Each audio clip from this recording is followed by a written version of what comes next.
La ilaha illallah Muhammadun Rasul. Assalamualaikum warahmatullahi wabarakatuh.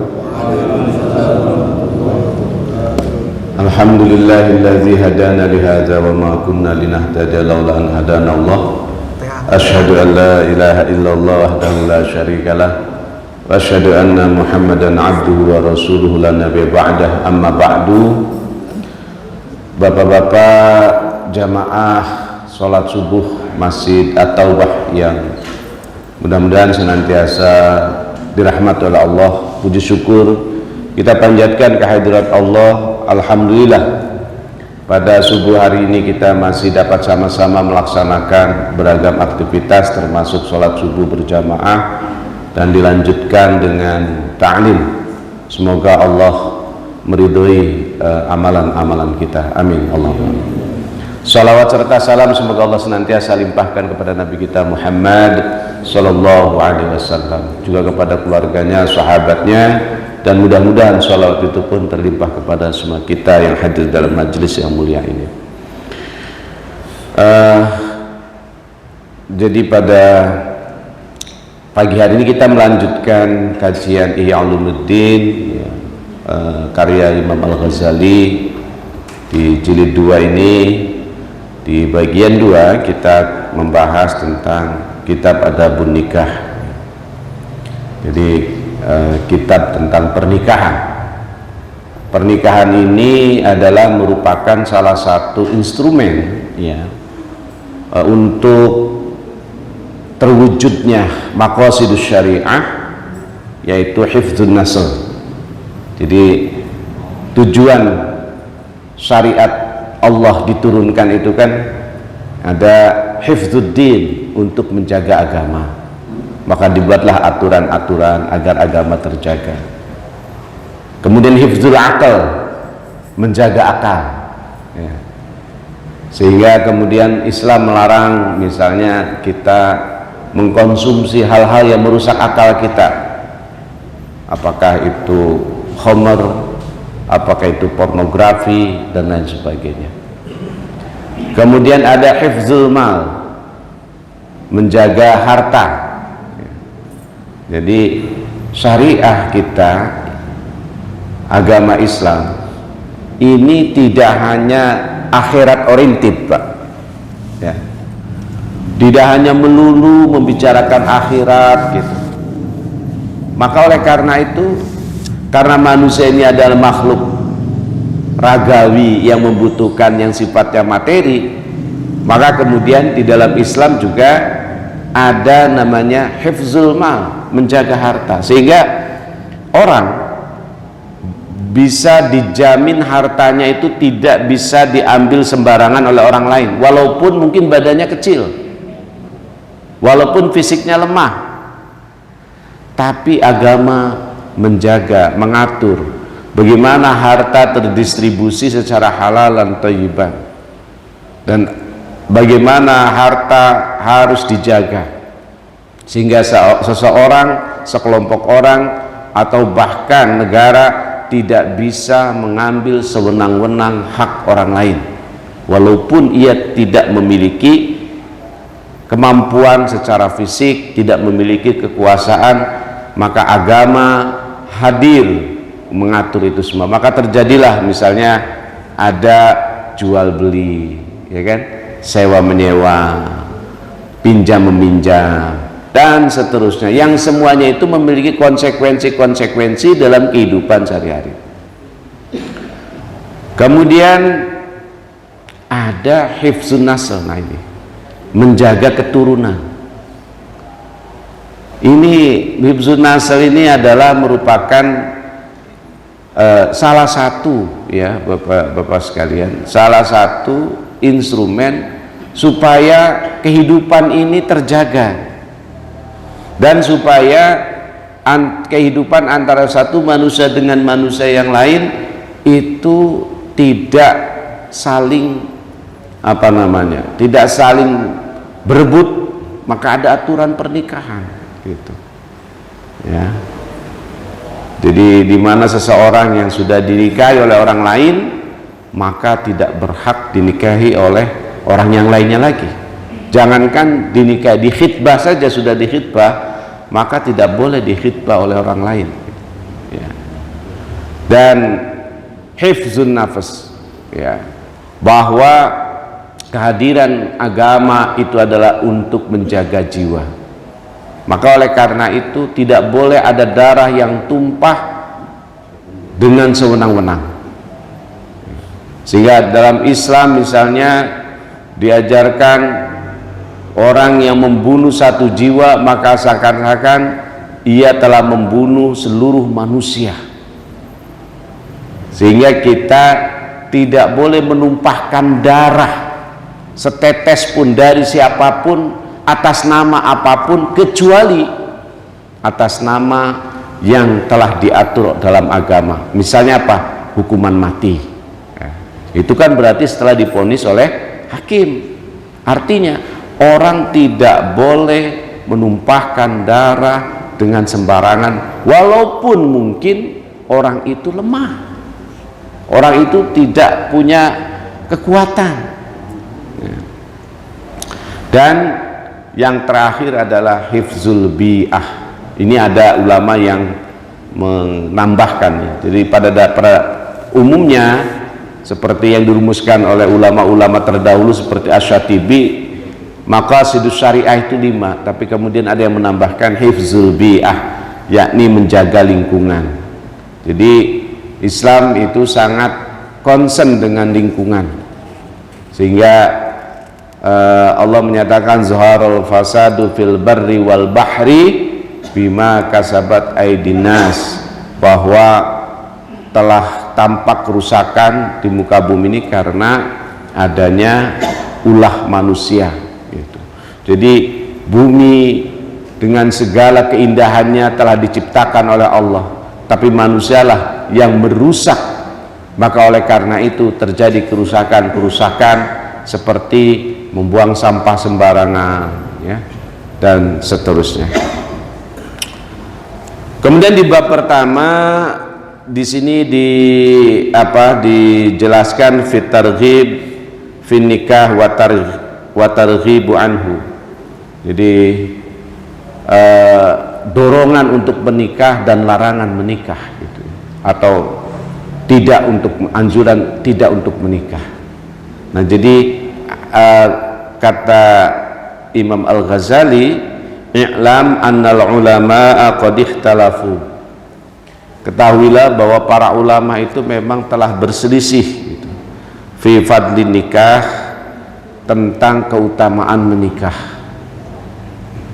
Ya, ini bukan berarti bapak-bapak yang sudah menikah kemudian untuk menikah lagi gitu ya. Tapi nggak apa-apa kalau mau gitu. Dan ada hal-hal yang mendorong untuk itu.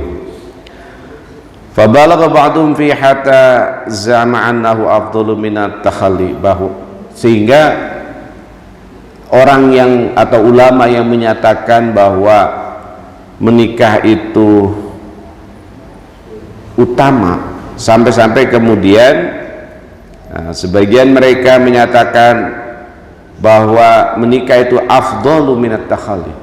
Menikah itu lebih baik daripada menyendiri dengan mendekatkan diri kepada Allah dalam beribadah terus menerus tanpa menikah. Jadi orang nikah itu Pak, itu kan kita harus ngurusin istri, ngurusin anak. Kalau anaknya lebih dari atau anaknya banyak, tentu urusannya banyak. Yang satu harus sekolah, yang satu harus kuliah, yang satu harus beli pakaian, yang satu harus misalnya diurusi sakitnya dan lain sebagainya. Itu kata mereka lebih baik daripada berzikir, sholat sunnah, kemudian baca Quran sebanyak-banyaknya, kemudian ia tidak memiliki tanggungan apapun kecuali hanya untuk itu gitu, dan hanya untuk hidup dirinya. Jadi orang yang menikah dengan berbagai macam problematikanya, ngurusin istri, ngurusin anak, itu lebih baik daripada menyendiri taqarrub ilallah tanpa ada gangguan, dari anak dan istri. Nah, ya, bitatakhalli ibadatillah, menyendiri untuk beribadah kepada Allah. Wa i'tarafa akharun, tetapi yang lain berpendapat bifadlihi, ya, walakin qaddamu alaihi takhalli ibadatillah, tapi sebagian lain menyatakan bahwa menyendiri tanpa menikah, tidak punya urusan, tidak ngurusin istri, ngurusin anak, tidak ngurusin macam-macam tetek bengek terkait dengan rumah tangga, dia hanya berzikir, doa, tadarus dan lain sebagainya untuk ibadah kepada Allah, itu lebih utama daripada menikah. Jadi ini ada dua pendapat, ya. Ma malam tatakin nafs ilan nikah tawakkulan biwasusul mahal wa yad'u ilal wiqa. Mal sehingga ia misalnya ya lam tatakin nafs, jadi jiwanya tidak masih tidak terjaga ya untuk nikah, maka artinya dia tidak akan terjerumus pada perbuatan dosa dan maksiat, maka tidak menikah itu lebih baik, kata dia, kata para ulama itu ya, ilal wiqa. Jadi ini ada ikhtilaf, ada perbedaan pendapat antara yang satu menikah itu lebih utama daripada menyendiri untuk beribadah, sementara yang satu lagi menyendiri untuk beribadah kepada Allah lebih utama daripada menikah. Nah, tentu yang tidak baik adalah sudah menyendiri, jomblo tapi nggak ibadah. Ini yang paling tidak baik tentu saja ya. Sudah jomblo gitu kan, malah kegiatannya di tempat-tempat maksiat. Nah, kalau yang seperti ini, wah ini kacau ini ya. Jadi para ulama itu membandingkan antara yang menikah dan tidak menikah itu ketika beribadah gitu. Ibadah lalu melalui pernikahan. Jadi kita ini kan Pak, sebagai seorang suami, melayani istri, melayani anak, itu semuanya ibadah. Membelikan anak baju ibadah, istri nitip beli gas ibadah, Pak pulang dari masjid beli gas habis, ibadah ya. Jadi semuanya itu ibadah. Mikirin SPP anak-anak ibadah, mikirin bagaimana menikahkan anak itu juga ibadah kan, semuanya butuh diurus Pak, dan urusan-urusan itu ibadah. Sehingga bisa jadi karena urusan-urusan yang seperti ini, bacaan Quran kita yang harusnya satu hari 1 juz jadi berkurang, bahkan ada yang sama sekali tidak sempat menyentuh Al-Quran. Walaupun ini sebenarnya sesuatu yang kurang baik Pak, kalau dalam sehari kita tidak baca Quran ya, walaupun mungkin cuma ya 1 ain ya gitu, atau 2 ain gitu. Jadi kalau dalam 24 jam tidak menyentuh Al-Quran, itu pertanyaan besar. Sesibuk apapun kita ya, sesibuk apapun kita, bacalah Quran, maka Allah akan meluangkan waktu untuk kita. Tapi kalau tidak ada niatan untuk membaca Quran, seluang waktu apapun yang Bapak miliki, Bapak tidak akan pernah bisa baca Quran. Yang ada baca WA. Ya, gitu. Jadi kadang-kadang kita ini, waduh Pak Ustadz saya sibuk untuk baca Quran, tapi baca medsos sempat itu, tiap hari nggak pernah absen, bikin status, bikin postingan, kadang-kadang postingannya bikin orang tersinggung lagi. Nah, jadi Bapak Ibu Bapak sekalian yang saya hormati, sekali lagi bahwa bandingan yang jomblo dan berkeluarga itu adalah dalam rangka ibadah, bukan jomblo terus kemudian nggak ibadah gitu. Itu maksud sudah pasti nggak ada keutamaannya sama sekali. Ini maksud Imam Al-Ghazali itu, dia jomblo, dia menyendiri, tapi kesendiriannya itu untuk berzikir. Jadi kan karena dia hanya untuk makan dirinya kan nggak perlu banyak, Taruhlah kalau misalnya sehari kebutuhan hidup 50.000 untuk satu orang, kalau kita berlima 250.000 lah, kalau dia kan sendiri 50.000 saja, artinya waktunya banyak untuk beribadah, untuk berzikir. Nah, ibadah dan zikir itu tanpa kemudian diganggu oleh Pak listrik mati, Pak air rusak gitu kan, ya, itu lebih utama gitu daripada ya kita lagi iktikaf di masjid tiba-tiba di WA, Pak air rusak gitu, ya. Nah, otomatis pulang tuh. Nah, kata Al-Ghazali, ngurusin air juga ibadah, itu berpahala gitu ya, itu maksudnya. Kemudian waqala akharun, ulama lain berkata al afdal tarku fi zamanina hadza. Ini zamannya Imam Al-Ghazali ya. Itu beliau itu kan tahun 1000-an Masehi. Jadi beribu tahun yang lalu. 1000 tahun yang lalu ya. Itu beliau sudah mengatakan begini, Pak. Di zaman kita sekarang yang utama adalah meninggalkan pernikahan. Itu zaman mereka ya, zaman kita apalagi gitu. Bisa, tapi ini kan pendapat ya. Makanya Imam Ghazali merangkum semua pendapat ulama.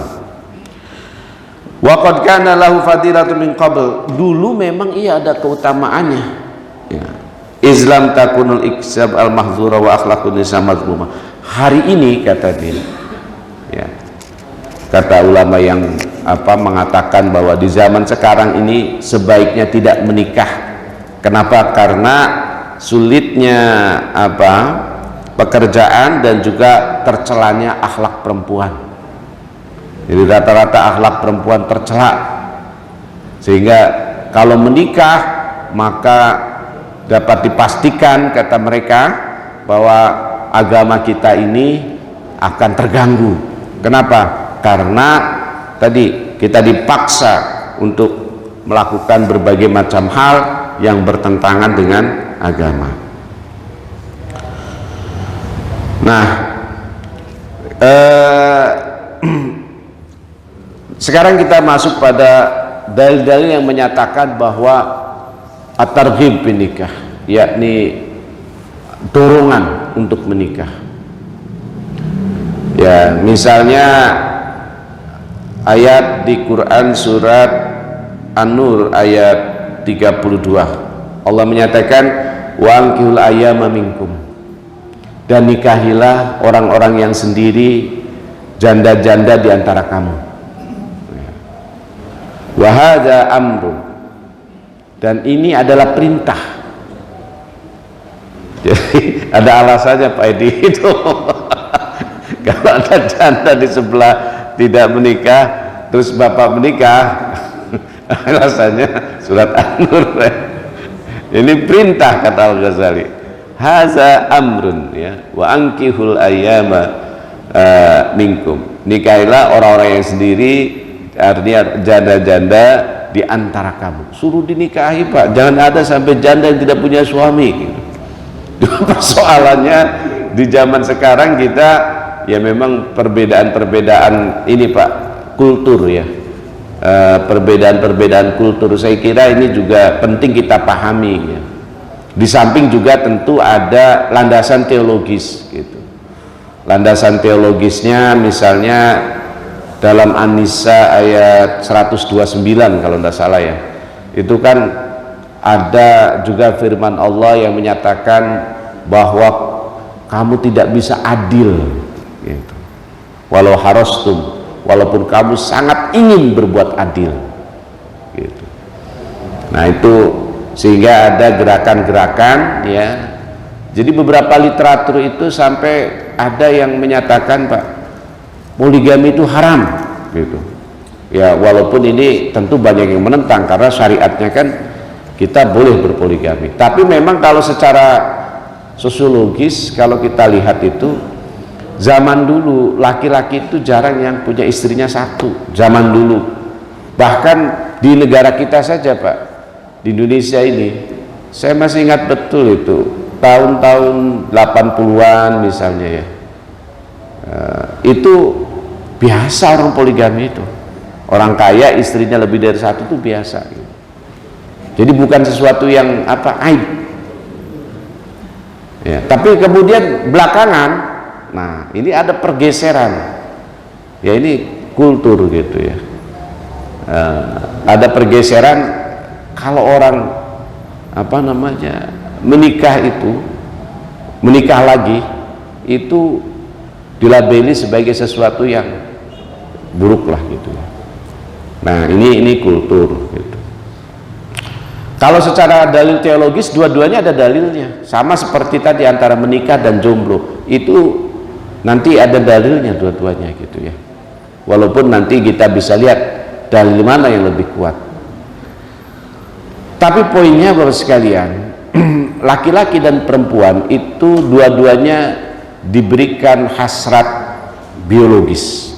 Nah maka instrumen pernikahan ini harus ada, karena kalau tidak ada maka seperti binatang nantinya. Ya. Maka dalam rangka hifzun nasl, menjaga keturunan itu supaya jelas anak ini bin siapa gitu kan, binnya itu jelas. Nah itu bisa jelas karena ada pernikahan.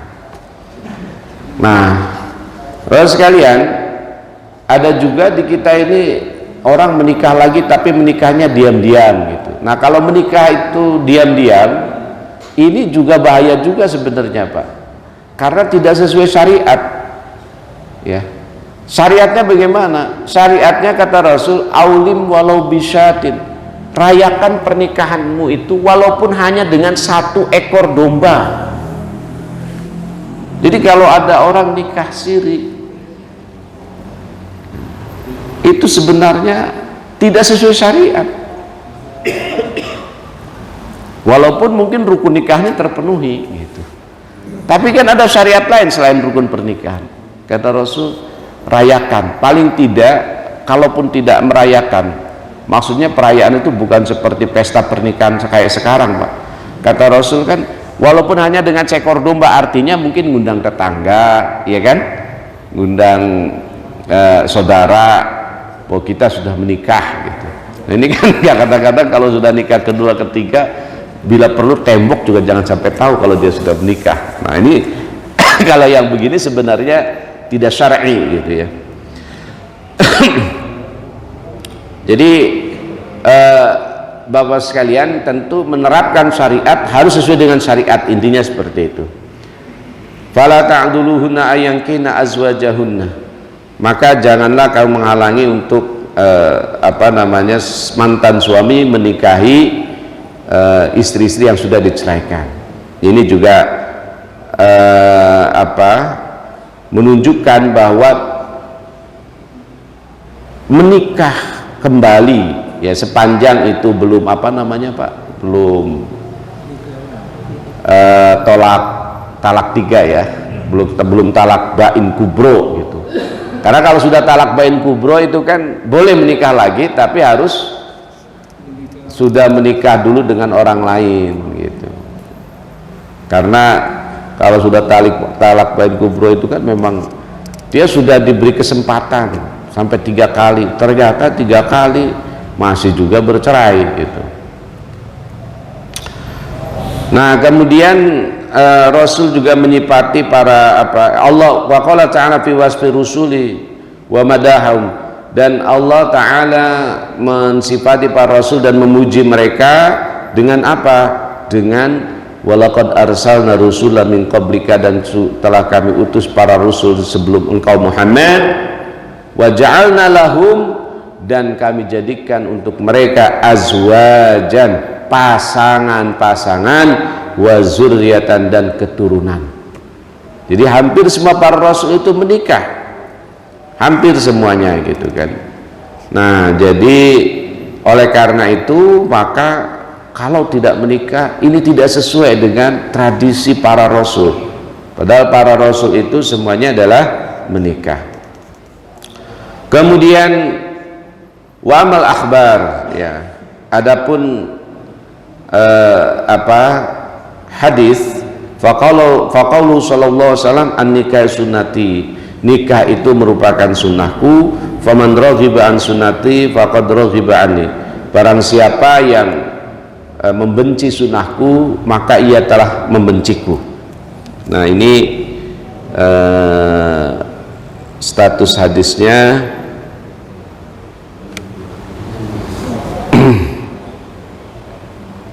Sanadnya hasan, artinya hadis ini tidak ada masalah untuk dijadikan hujjah ya, karena dalam berhukum paling tidak adalah hasan. Tapi kalau sudah dhaif memang ada perdebatan di antara para ulama itu ya. Walaupun ada yang menyatakan kalau dhaif itu banyak, itu adalah memperkuat sesungguhnya. Tapi ini sudah hasan, berarti hadis ini bisa dipakai sebagai hujjah dalam berhukum, bahwa Rasul menyatakan faman raghiba anni faman raghiba an sunnati, siapa yang membenci sunnahku maka ia telah membenciku. Walaupun ada juga yang menafsirkan ya benci dalam hal, bukan benci Rasul tapi benci dalam hal sunnah Rasul tentang pernikahan gitu. Kemudian an-nikah sunnati faman ahabba fatarani falyastanna bisunnati ya. Sunnah itu nikah itu sunnahku, orang yang mencintaiku ya, maka hendaknya menjalankan sunnah-sunnahku. Nah, ini muttafaqun ala awalihi min hadis Anas man raghiba an sunnati fala wa baqiyatu taqaddama qawluhu biha. Jadi hadis ini juga merupakan hadis yang bisa kita jadikan hujjah gitu.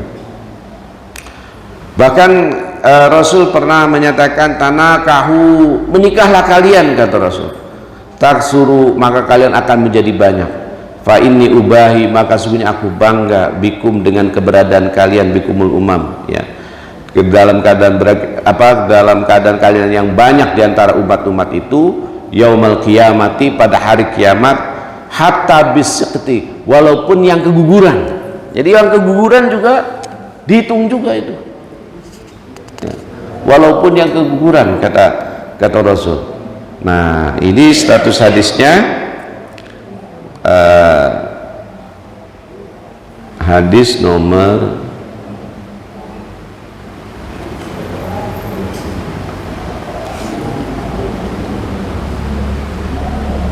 nomor 6.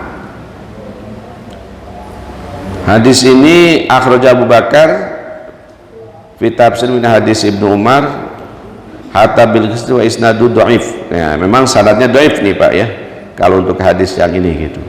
Jadi tidak sampai derajat hasan. Nah, maka kalau hadis yang dhaif seperti ini memang ada sebagian ulama yang tidak menggunakannya gitu, menggunakannya sebagai hujjah ya, karena memang secara sanad hadisnya dhaif. Kemudian di hadis yang berikutnya Rasul menyatakan man taraka tazwij mukhafatal ila falaysa minna, siapa yang meninggalkan pernikahan karena takut miskin gitu ya, karena tidak mampu, maka bukanlah golonganku. Nah, ini Abu Mansur Ad-Dailami fi Musnad Firdaus min hadis Abi Sa'id, sanadnya juga dhaif ya. Jadi ini yang ini juga hadisnya dhaif. Nah, tapi hadis ini menyatakan bahwa ya memang pernikahan itu dianjurkan, bahkan sangat dianjurkan. Maka nazatul falyatazawwaj, orang yang memiliki pekerjaan katakanlah begitu, maka hendaknya dia menikah. Nah, ini hadis dari Aisyah, sanadnya juga dhaif. Jadi banyak sekali ini yang dhaif ini Pak ya. Tapi ada hadis, ayat dan hadis yang memang menyatakan bahwa kita diperintahkan untuk melakukan pernikahan, dan ini adalah menunjukkan bahwa artinya kan ini kan Imam Ghazali ini Pak melihat perspektifnya kan tasawuf gitu kan. Tasawuf itu kan lebih kepada bagaimana orang itu bisa dekat dengan Allah, kan gitu ya. Nah, sehingga ada pemikiran kadang-kadang kalau kalau kita ini menikah itu kan akhirnya tidak bisa khusyuk gitu. Nah, maka beliau membandingkan antara kedua hal ini gitu ya. Dan banyak sekali sekalian ya terkait dengan ini. Saya kira kalau dibaca semua nanti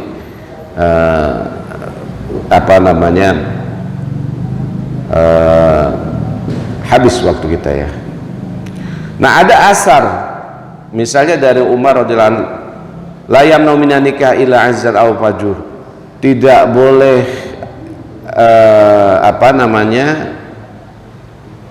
tidak dicegah untuk menikah kecuali orang yang lemah syahwat dan orang yang pendosa.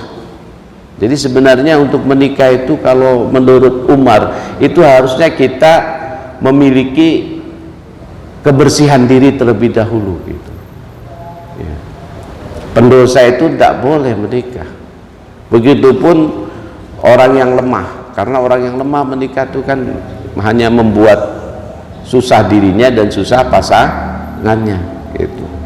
Jadi ya kata Umar, kalau selagi orang itu mampu terutama secara ekonomi dan syahwat ya menikah gitu kan. Kemudian Ibnu Abbas juga berkata, yatimun nusukun nasik hatta yatazawwaj. Bahkan ini perkataan Ibnu Abbas ya Pak. Kata Ibnu Abbas bahwa tidak sempurna ya ibadah hajinya seorang yang beribadah haji kecuali dia menikah. Jadi kesempurnaannya itu ada dalam menikahnya itu gitu. Nah, kenapa demikian? Karena bisa jadi ya ana wa arada bi an la yuslimu qalbu li'ilati syahwah. Hatinya tidak tenang karena syahwat yang menggebu ya. Sehingga ibadah hajinya kemudian tidak tidak fokus, dan itu semua illa bitazwij ya. Untuk mengatasi syahwat itu ya hanya dengan menikah gitu. Wal yatim nusuk illa bi firagil qalb, dan ibadah haji tidak sempurna kecuali hatinya lapang. Nah, kalau hatinya tidak lapang karena memikirkan syahwat misalnya, maka kata beliau ini tidak sempurna. Kemudian Ibnu Mas'ud juga berkata, laulam yabqa min umri illa asyrata ayyamin la habbtu an tazawwaj likai la alqallah azaban. Seandainya kata Ibnu Abbas umurku aku ketahui tinggal 10 hari, maka aku sangat menyukai untuk menikah. Supaya apa? Supaya ketika aku mati tadi tidak dalam keadaan jomblo. Jadi mati dalam keadaan jomblo itu tercela kalau kata Ibnu Abbas itu ya. Nah, dan banyak sekali Bapak sekalian ya yang senada dengan ini gitu, bahwa menikah supaya mati tidak dalam keadaan sendiri. Ini ada cerita juga, wa mata imra'atani di Mu'adz bin Jabal. Dua istri Mu'adz bin Jabal itu meninggal Pak. Meninggal karena apa? Fit ta'un, karena ta'un ya. Kalau kita mungkin kayak kemarin itu ya, kayak COVID gitu ya. Wa kana huwa aidan mat'unan, dia juga terkena ta'un juga. Jadi istrinya yang dua itu terkena ta'un meninggal. Nah, dia juga terkena ta'un tetapi dia tidak meninggal. Nah, faqala, kemudian Mu'adz itu berkata, mungkin kan kalau kita mah ya Pak, orang udah sakit ini ngapain sih gitu, ya sudahlah diam aja. Tapi Mu'adz itu melihat istrinya meninggal, dia katakan, zawijuni, nikahkan aku, kata. Fa inni ukrihu, karena aku itu nggak suka an alqiyallaha azaban, bertemu Allah dalam keadaan jomblo. Jadi Mu'adz bin Jabal bilang, saya nggak suka ketemu Allah, saya nggak punya istri gitu. Dalam kesendirian, nikahkan saya.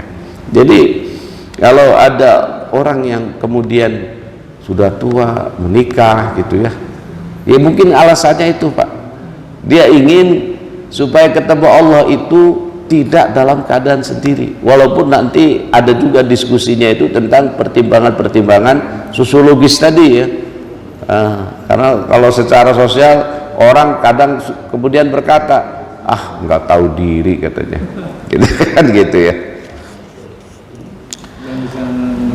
Iya. Nah, wa hadza minhuma yadullu ala annahuma ra'aya fi nikahi fadlan. Jadi semuanya itu artinya adalah merupakan pendapat yang menyatakan bahwa di dalam pernikahan itu ada keutamaan. Umar juga berkata begitu Pak ya, wa kana Umar radhiyallahu anhu yuksiru nikah. Umar itu memperbanyak pernikahan.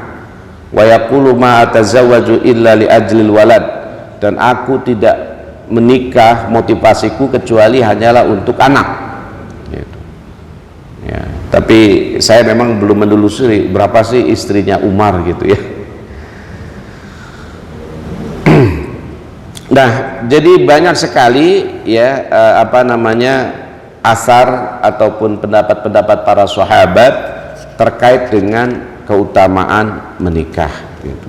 Dan ada cerita-cerita yang saya kira di sini misalnya Nabi terdahulu ya, ada juga misalnya di sini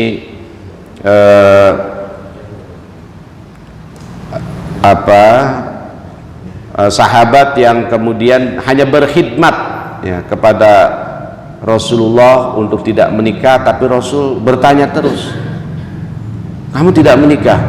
Ala tatazawwaj? Qala faqultu la ya Rasul.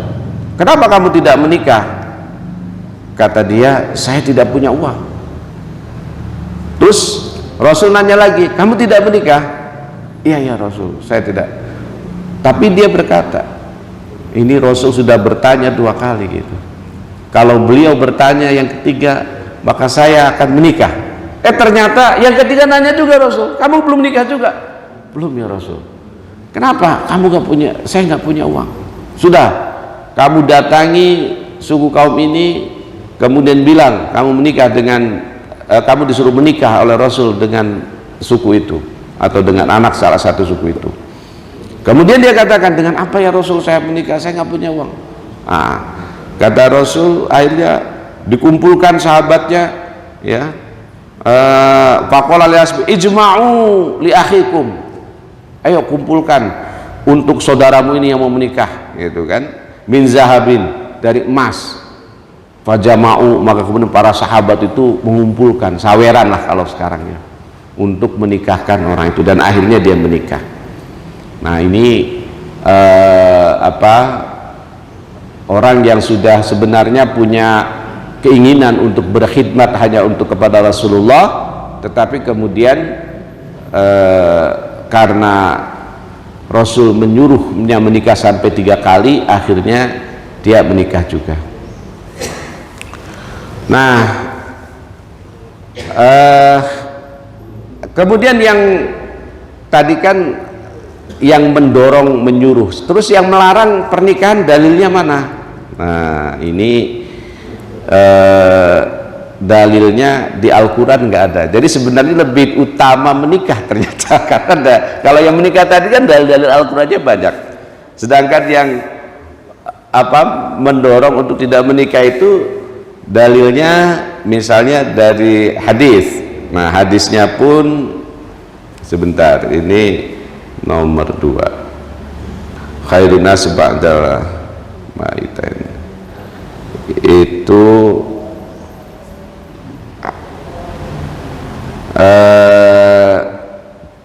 Abu Ya'la min hadis Hudzaifah waral Khattabi fil uzlah min hadis wa hadis Abi Umamah wakil. Jadi hadisnya pun dhaif, Pak. Ya. Hadisnya pun dhaif gitu. Jadi ada hadis begini, khairun nasi ba'dal mi'atain, sebaik-baik manusia setelah 200 tahun itu adalah al-khafiful hadz, orang yang ringan, ya, perbuatan itu alladzi la ahla lahu wala walada, yang juga tidak punya keluarga dan tidak punya anak. Ternyata hadisnya dhaif. Kemudian ada juga hadis yang ta'ala nasi zamanun, akan datang pada manusia satu zaman yakunu ala rajul, ya, kemudian pada saat itu rusaklah seorang itu ala yadi zaujatihi, karena tangan istrinya, wa abawaihi, kedua orang tuanya, wa waladihi, dan anaknya. Nah ini nomor 3 hadisnya statusnya apa? Maksud bahwa fi hadis ya wakilau, dia dhaif juga hadisnya. Ya, jadi akan datang seseorang yang rusak gitu karena tangan, artinya akan sebab istrinya, orang tuanya, tuntutan lah ya, sehingga yu'irna bil fakri, sehingga dia menjadi fakir, wa yukallifunahu ma la yatik, dan ia dipaksa terhadap sesuatu yang seluruhnya ia tidak mampu. Fayadkhul madakhil, maka ia memasuki tempat-tempat allati yadhu fiha dinuhu fayahliku, yang di tempat-tempat itu kemudian dia yazhabu, hilang keagamaannya, ya, maka dia menjadi rusak. Jadi kalau dilihat dari dari hujjah yang dikemukakan oleh para ulama tadi, maka kesimpulannya hujjah menikah itu lebih utama daripada hujjah tidak menikah berdasarkan hadis-hadis atau dalil-dalil. Kalau menikah tadi dalilnya ada ayat Quran, ya. Sedangkan ayat Quran melarang menikah nggak ada, Pak, ya kan? Jadi artinya bahwa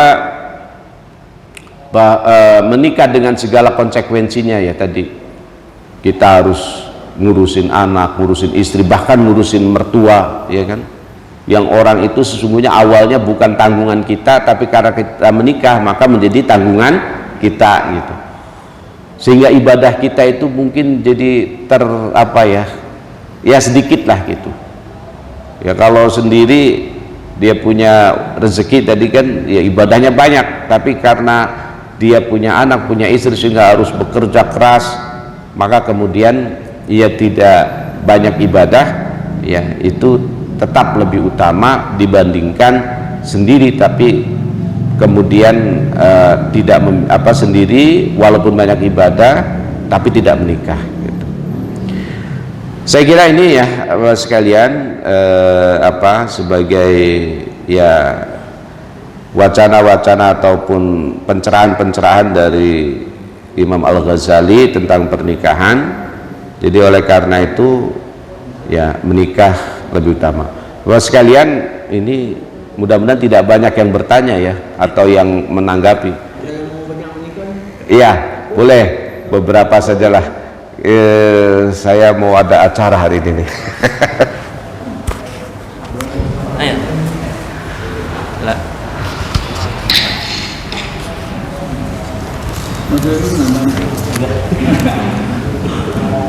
Sudah.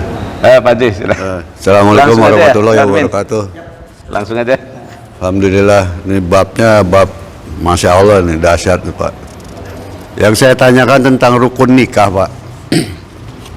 Apabila kita menjalani rukun nikah itu kan ada beberapa rukun, wali, mahar, segala macam. Jadi tadi saya dengar masalah nikah sir, Pak. Itu apakah ada di rukun? Kalau nikah sir itu rukunnya memang dijalankan, apa itu termasuk tadi tidak sah gitu yang Bapak bilang itu apa Imam Al-Ghazali mengatakan seperti itu tentang nikah sir. Jadi apakah nikah sir itu tidak sah jika rukunnya itu dijalankan gitu loh. Nah kan banyak orang juga dilihat mudarat dan manfaatnya. Istilahnya kalau memang itu masih mudarat, mungkin dia akan sembunyikan. Tapi kalau mungkin di antara keluarga daripada wanitanya itu pasti mereka pasti tahu semua gitu loh. Cuman dari pihak laki, kadang-kadang kan laki ini kan yang tinggalnya ada di mana nggak jelas gitu loh. Jadi laki itu kan dengan sendirinya dia bisa nggak perlu perwalian. Yeah. Jadi dengan atau enggak dengan ya dia susah mengabari atau bagaimana gitu. Apakah itu tadi sirnya itu membatalkan daripada rukun itu yang jadi tidak sah karena rukunnya itu udah dijalankan gitu loh. Ya itu aja Pak Ustadz. Terima kasih. Assalamualaikum warahmatullahi wabarakatuh. Waalaikumsalam. Mbak, ini ada yang bertanya. Baik, terima kasih Pak Haji. Jadi gini, ini kan wilayah khilafiyah juga tadi yang saya katakan. Jadi bukan satu-satunya pendapat, wilayah yang khilafiyah. Bahwa ini bukan tidak ada, Al-Ghazali tidak membahas tentang nikah siri, tidak. Karena mungkin zaman dulu nggak ada nikah siri, Pak. Betul. Di kitab-kitab klasik itu kayaknya nikah siri itu yang sependek saya baca sih saya belum temukan gitu. Nah, kenapa? Karena orang zaman dulu ketika menikah itu memang tahu semuanya. Dan zaman dulu kan seperti yang saya katakan tadi, jangankan di tempat-tempat lain, di Indonesia saja tahun 80-an itu kan itu biasa gitu. Oh, Pak Haji itu istrinya 3, istrinya 4. Itu orang sekampung tahu semua, Pak. Bukan cuma istri dan anak dia, keluarga dia, tapi orang sekampung tahu sebenarnya itu hal yang lumrah gitu. Nah, belakangan misalnya ada orang yang pengen poligami tapi kemudian dia sengaja menyembunyikan dari istri dan keluarganya gitu kan. Nah, ini yang kemudian ada yang menyatakan bahwa pernikahan seperti ini bahkan dikatakan tidak sah. Itu pendapat, Pak, ya, pendapat. Apa? Karena kata Rasul pernikahan itu harus diumumkan. Walimah kan mengumumkan kan, sehingga suatu saat misalnya si fulan ini kok gandengannya beda ya, orang nggak bertanya gitu. Oh iya, fulan kan sudah nikah lagi gitu. Kondangan di sana kemarin sama yang agak langsing gitu, kondangan di sini kok agak yang berisi misalnya kan ya. Nah, oh iya, dia kan istrinya 2. Jadi orang nggak ada fitnah lah intinya. Nah, jadi intinya ini khilafiyah, Pak Haji. Nah, saya pribadi, pendapat saya pribadi, saya lebih setuju memang pernikahan itu harus diumumkan. Mau kedua, ketiga, keempat, kelima mah nggak boleh, Pak, ya. Ya, keempat gitu. Harus diumumkan. Jadi jangan disembunyikan. Kalau saya pribadi pendapatnya seperti itu. Gitu.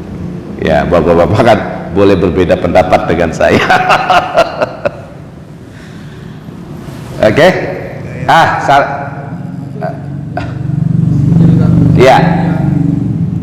Tadi disampaikan bahwa membunuh orang itu, terima kasih, saya ulangi. Jadi membunuh orang muslim atau membunuh orang umum, maksudnya pengertian membunuh sama dengan membunuh orang semuanya. Mohon penjelasan. Terima kasih. Sekalian Pak Edi deh, biar ada. Nanti aja.